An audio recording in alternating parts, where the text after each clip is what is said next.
Lebanon thanks you for your visit and wishes you a pleasant journey. Fly me to the moon, let me play among the stars. شي مرة حسيتي حالك بين هون وهونيك؟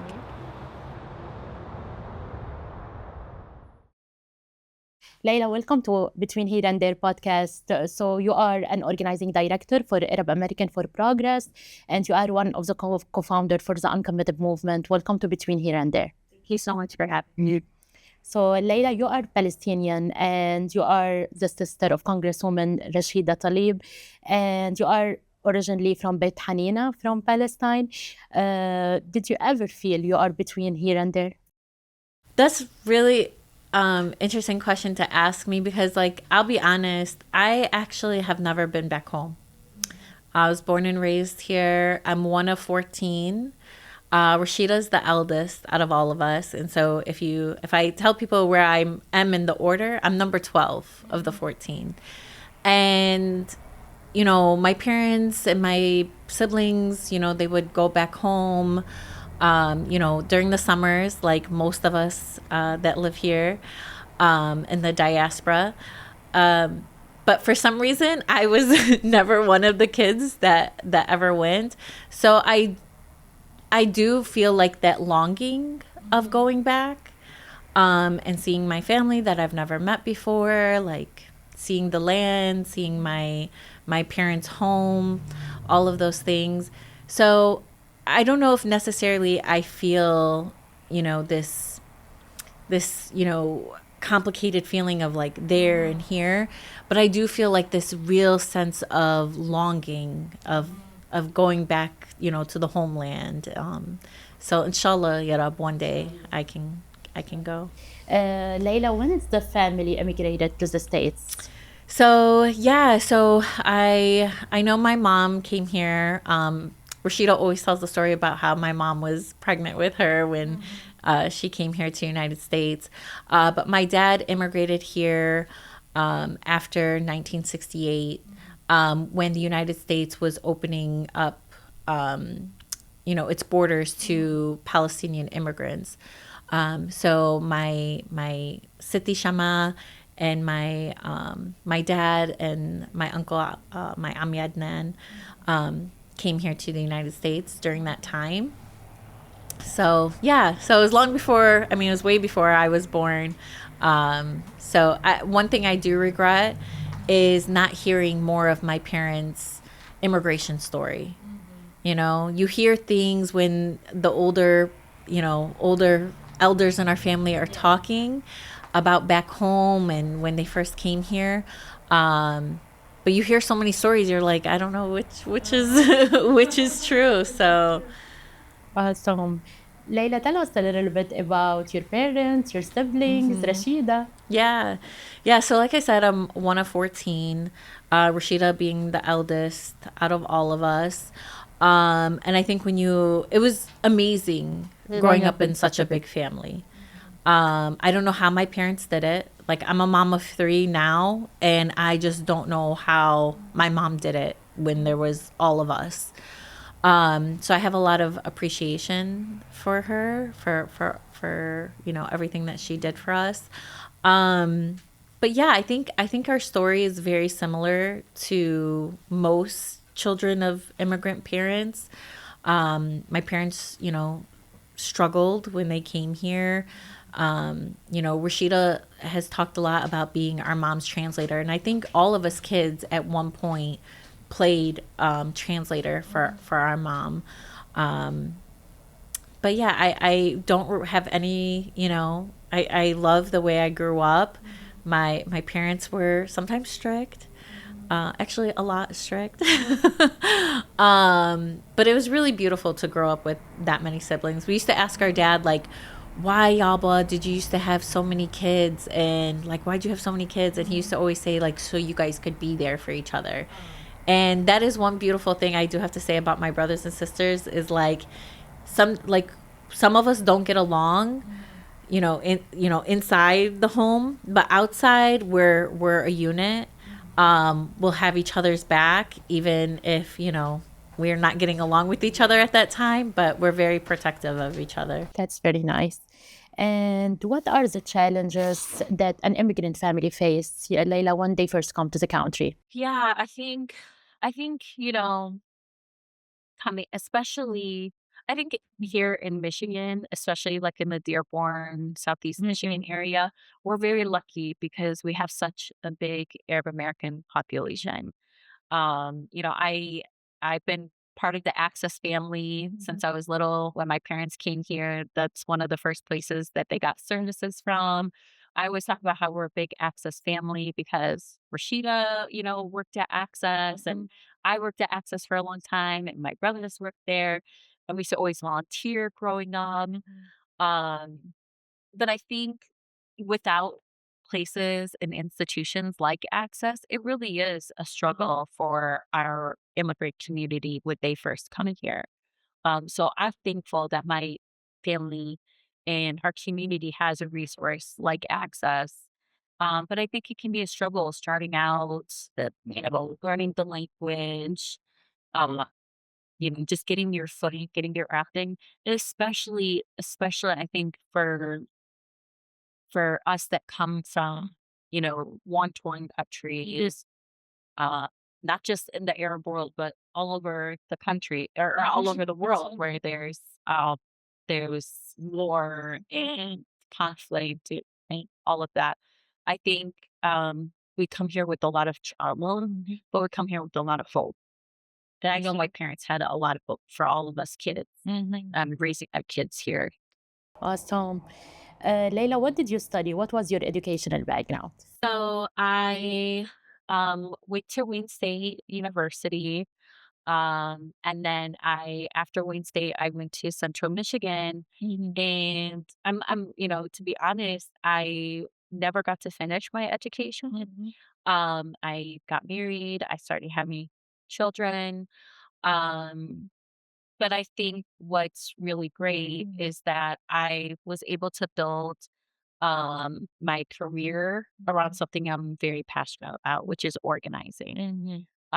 So, even though I have a background education wise in political science and public health, I took those things and implemented them into my organizing and then learning from great mentors, not just at Access, but especially when I was at We the People. And Art Rias, who was my executive director at We the People, Michigan, who's now at the UAW, he continues to be my mentor. So I always say, like, I graduated from the Art Rias, School of Organizing, and he's a student of Marshall Gaines, who's an incredible organizer. So, I take all of those things, not just what I learned, going to college and going to university, but really being on the ground, talking to, legacy organizers, talking to our elders, talking to people in the community who have a history of mobilizing and action and organizing. And like Rashida being the biggest example, one of the biggest examples of me of like, what is an organizer? So yeah. Awesome. And how did you get Layla into politics? How did the political aspiration started? Yeah, I think largely was my sister, her being, my big sister. I've always looked up to her since I was little. She's the first kid in our family to get a college education. And she, went to law school, and I thought I wanted to be a lawyer. I'm glad I didn't do that. Like all Arabs. But I think Rashida taking me to my very first protest, I can't even remember how old I was. I think I was like 7 or 8 years old. I remember marching in the city of Detroit alongside her. And I also think my dad was very, very passionate about politics, not just politics back home, but politics here. He always used to say, like, as soon as we turn 18, you got to register to vote. Like, he really believed in the electoral process. And he was a hardcore Democrat. He was a UAW member. And I think he instilled those values. That's why I always say, like, it's no coincidence that Rashida does what she does, or that I organize, around electoral politics. And, my brother Rashid, you drive some of the most amazing, voter registration in our community with youth. And so I think a lot of that had been instilled from our dad. But I also think, like, Rashida being my big sister, the first time I ever went canvassing to get out the vote to the Arab American community was, it was the Yellow Vote campaign. And this was a campaign that came out after, post 9/11 Bush administration. And it really felt like Arab Americans didn't have a voice. We didn't have a lot of political power. And so to earn that political power, Jim Zogby, the Arab American Institute, Access, implemented this Yellow Vote campaign. And Rashida took me, along with like other, OG Access staff, to door knock and get Arab Americans registered to vote. So that was kind of my first introduction into what does organizing look like. What can we do around electoral politics and build power, real tangible power for the Arab American community. Amazing. And Layla, what was your first job? My first job, like my first real job, my first real job was actually at the Arab American National Museum. I was an AmeriCorps member. And my site was the Arab American National Museum. This was in 2008, 2007, 2008. And I was the volunteer coordinator and a docent. And so that was like my first real job, and it was amazing. And then I stayed at Access, not just at the museum, but I went on to work for the Child Adolescent Health Center. And then I managed the domestic violence program there. And so, I had a really, a lot of my first real experiences working was through Access and through the Arab American National Museum. So as an immigrant, like sometimes you face some, as you said, like some challenges, some barriers. Did you ever feel, or did you ever been untreated or unwelcomed, untreated differently in some situation or in some spaces when you enter some spaces? I think when we were growing up, especially for me, I'm a very white passing Arab American.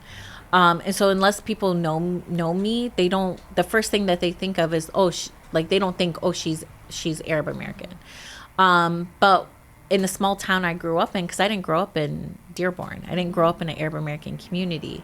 My parents moved from Southwest Detroit, which was really diverse, and did have, I did go to school with other immigrant children of immigrant parents.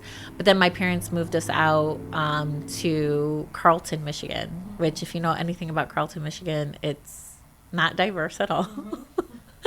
And so we were like the only Arab Muslim family in the entire district.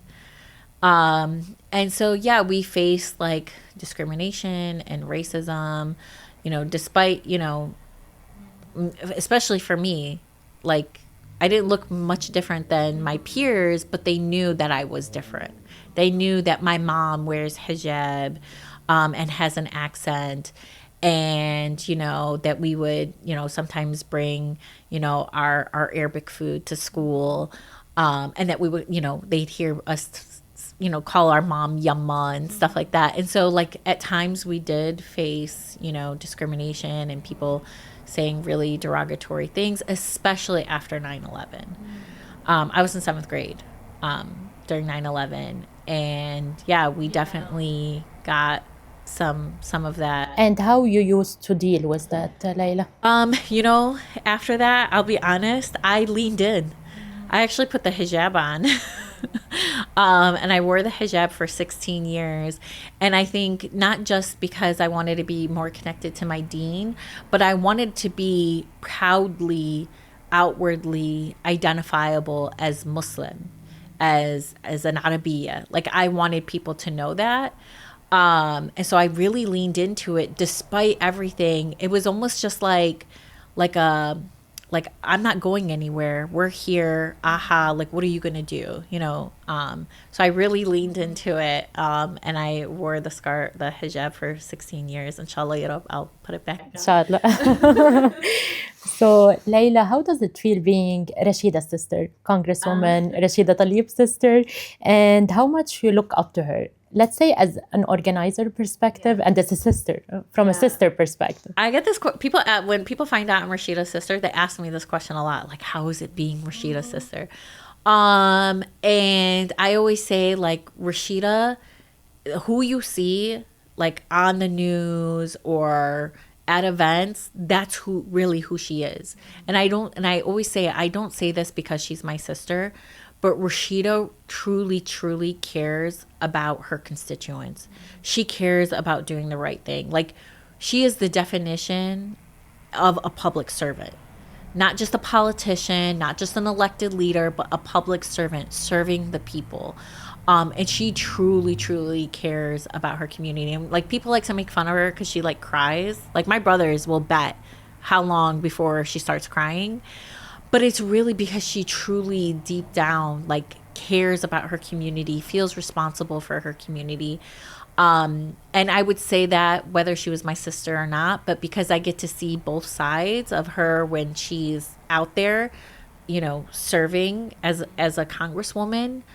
But when she's at home and she's still thinking about how can she better serve her community. And so I think I feel really privileged to be her sister. And at the same time, I get that tough love because that Rashida leads with tough love.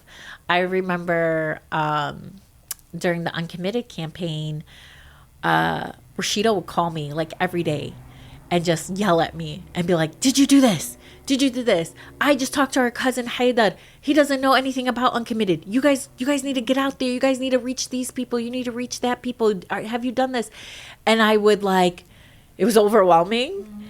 And getting yelled at by Rashida is like stressful. But as soon as I would get off the phone, I would work 10 times harder because of that. And I owe a lot of my organizing, just organizing passion because of Rashida. So I think from an organizing perspective, I feel that I'm really privileged to be able to, learn from Rashida, but also be mentored by her. Anytime I have a question, I can just, pick up the phone, call her, go to her house. So that's really a privilege. And at the same time, Rashida can cuss me out and yell at me. And there's not much I can do about it because I'm her little sister. So Layla, what did you feel when she was sworn for the first time, especially on the Congress floor and as a Palestinian? Yeah, I mean, it was incredible. It was incredible. Just overwhelming feeling. It was so emotional, and I wasn't able to go to her first inauguration, but I went to her most recent inauguration, and we wore our Palestinian thobes, and it was so beautiful, and it was just such an act of resistance to be there, where we knew, I knew there was people, in Capitol Hill, in the house, while I was watching from the balcony, that don't want people like Rashida there. And, she's there and she's taking a stand, not just for Palestine, but for her community. I was so proud, so emotionally proud. And I'm so happy, beyond happy, but so thankful that even my own daughters have an example to what a Palestinian American can achieve, especially a Palestinian American woman can achieve. And I think we are really lucky and privileged to have that example for the young women in our community. Yeah.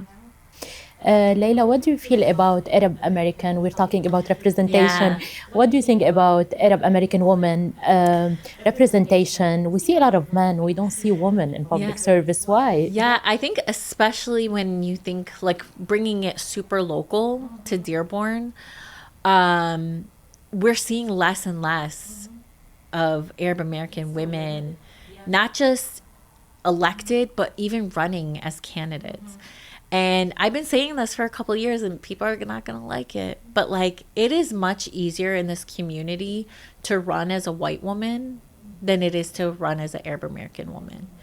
And I see them treat Rashida very differently than they do, you know, her white counterparts, her white female counterparts. Like they don't have, like our community does not have the same expectations, or they don't have the same criteria. And I think it's just like the community, the those who have, you know, set the agenda of what politics looks like in our community have made it incredibly hard for our women to get over that threshold. And I think it's a huge mistake because our women are brilliant.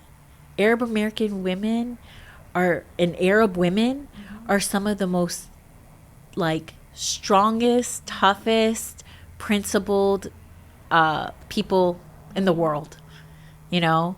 And that's why if you ever hear a lot of these men, when they talk about, you know, where they get their strength from, they always talk about their sittis, their tetas, like, and I'm like, or their moms. Yeah. And I'm just like, yeah, that's why you should let Arab American women lead. You should let Arab women lead. And I hope we will start to change that. I hope there will be more conversations. I hope there will be more accountability as to, you know, why does those in our community who set the political agenda block Arab American women from running, but also from being elected.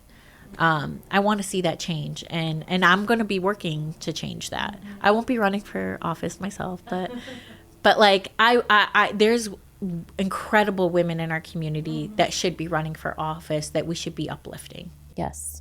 What piece of advice, Layla, you give women, and just like to encourage them, like any woman who would like to serve, you know, but she feels maybe discouraged or judged, maybe. What do you tell her? You know, they say it takes, I believe, I can't remember what the exact number is. I think you have to ask a man to run 3 times before he says yes.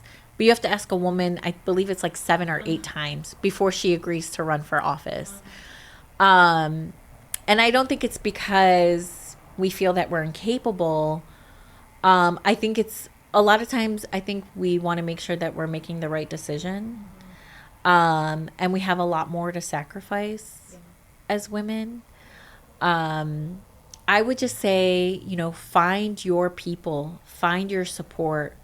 Get your cheerleaders behind you, because when you make that decision to run, you need to have that support system to be able to, you know, lean on, to talk things through. And I would just say for any woman who is in our community who's considering running for office, do it. Just do it. And like find your support. Like I will have your back, you know. I think we just need to set a precedent where women are feel good and feel comfortable, feel supported and empowered to run. 100%. Layla, tell us a little bit about the Uncommitted movement. You were one of the co-founder, and it was like a protest vote about what's happening in the Middle East, in Gaza and Lebanon. So tell us about this movement and how much we're proud of this experience. I mean, the Uncommitted movement, that organizing was some of the toughest organizing moments of my life. There's things that happened during that campaign that like will stay with me forever.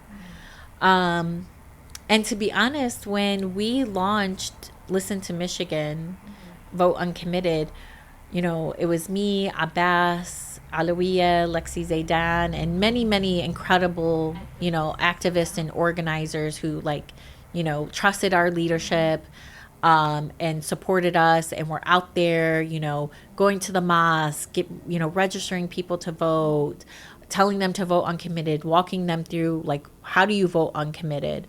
Or, you know, in the community, at the businesses, you know, just incredible community of organizers that supported this movement. But I'll be honest, me and Abbas, especially when we took this on, we really thought, okay, we're going to do this until the end of February, until the end of the Michigan primary, and then we're going to go, you know, back to what we were doing. You know, I was an organizer with We the People. Abbas, you know, was doing incredible work on Capitol Hill and came back home, you know, to take care of his mom, but he was supporting a lot of the work of organizing efforts. And so we thought, okay, after the Michigan primary, like, we're gonna, you know, keep organizing, but not uncommitted. And then Uncommitted just grew. It just caught on like wildfire, and states all over the country were starting their own uncommitted campaigns in their states. It was like incredibly grassroots. And so when that happened, and then we won 2 delegates to the DNC, it pushed us into the national arena. And so we took it from Michigan all the way to the DNC. I'm proud of the work we did. It was really hard.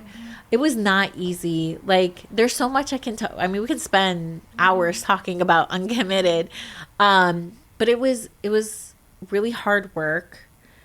It was really hard. Like I said, some of the most toughest organizing moments of my life. And we had to make fast decisions. This was a very fast moving campaign. So there were times like we had to make decisions very, very quickly. And it went from mobilizing voters in the primary to then organizing the uncommitted delegates in the DNC.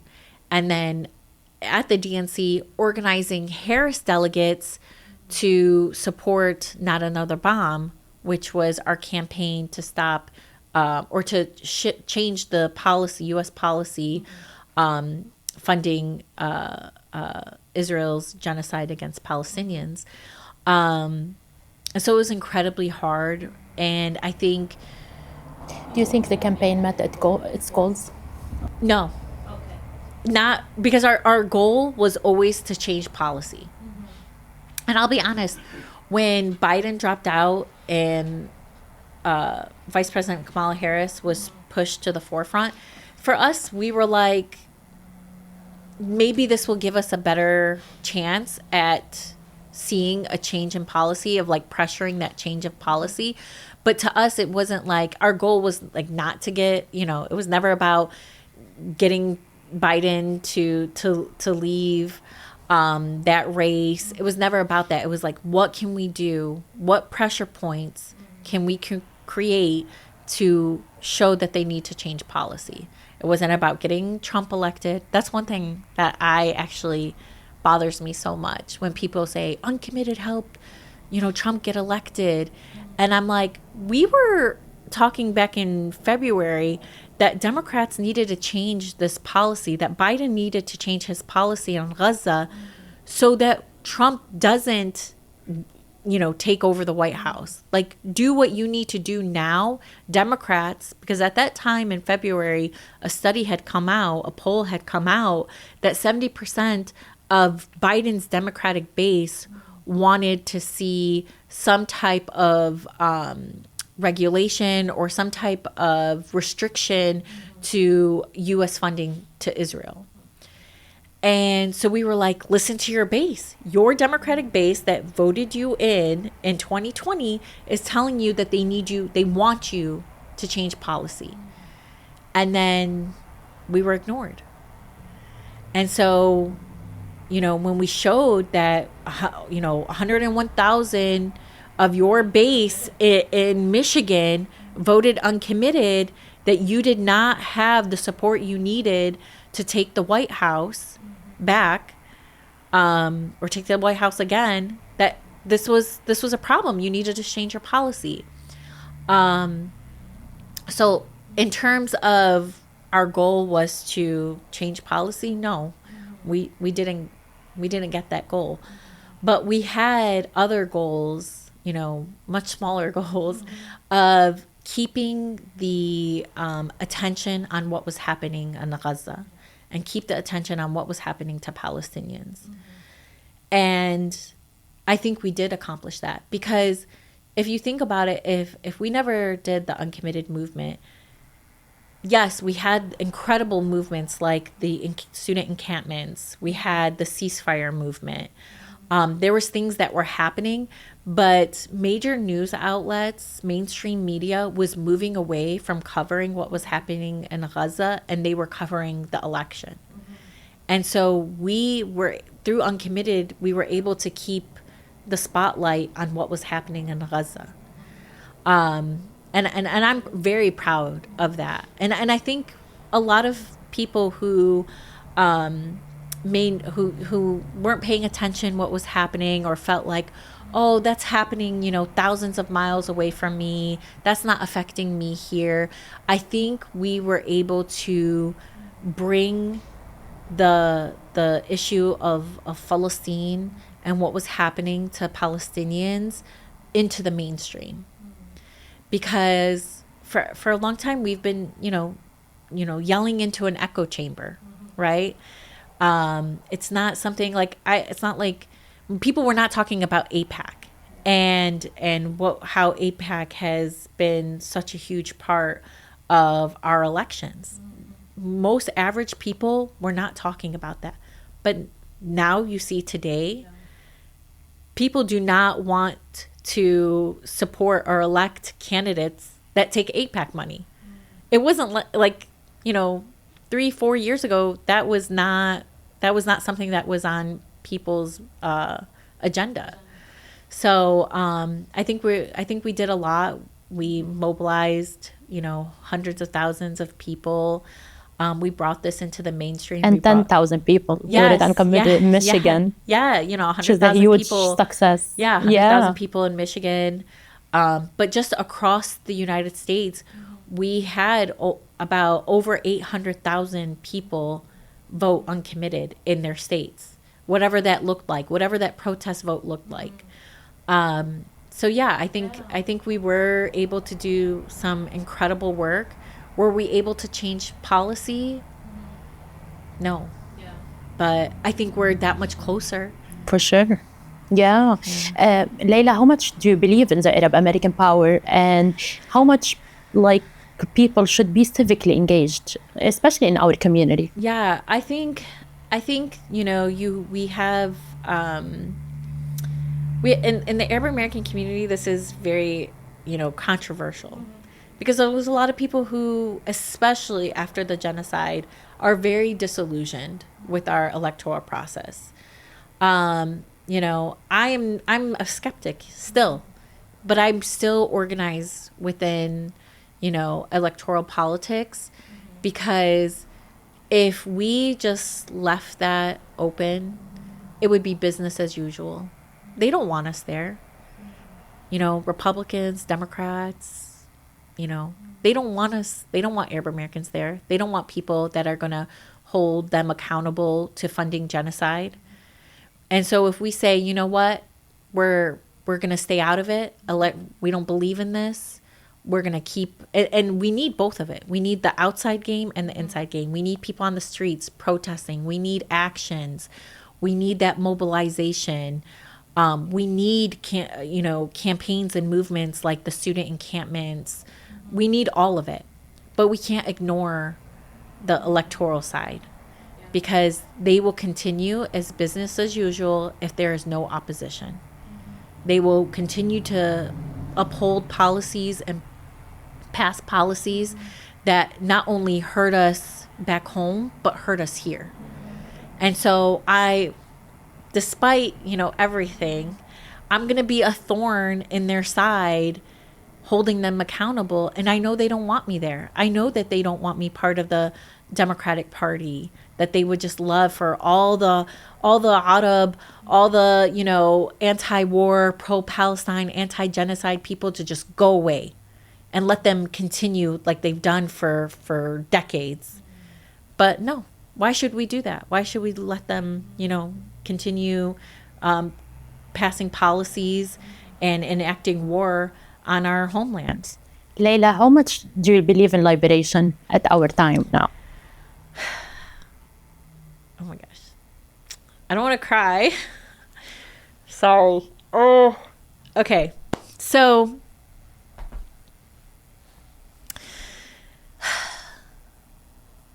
I think about that night, the night of the primary in Michigan, when we were watching the news in the back room, and we were seeing all like Washtenaw County, Oakland County, like before Wayne County even got its numbers, we were already surpassing our goal of 10,000 uncommitted votes. Like we were like, oh my God, like this is amazing.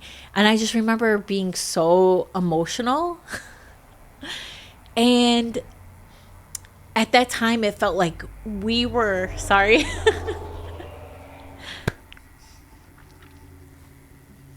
Sorry. I felt like we were so close, you know, like there were moments, especially that year, just like with what we were seeing across universities, the protests and the marches that we were seeing across the country, across the world. And then having Uncommitted and seeing how Uncommitted was just like growing on its own, you know, just very grassroots. It felt like in those moments we were so close to a free Palestine, more than ever. And just like, even when I went to the People's Conference for Palestine in Detroit, and just overwhelmingly how many people were there. And it wasn't just us. It wasn't just Arab or Muslimin. It was like, it was everyone. It was, you know, people I never, you know, thought cared about us. And it just felt like we were so close. I still believe, I want to believe that we are closer to liberation for a free Palestine. But I think this current administration wants us to feel hopeless and helpless and distract us. But I feel like we laid the groundwork. We just got to keep going. Yeah. But yeah, I in those moments when we were at the DNC, our primary night here in Michigan, it felt like we were so close to that. And I get really emotional about it. Sorry. Okay.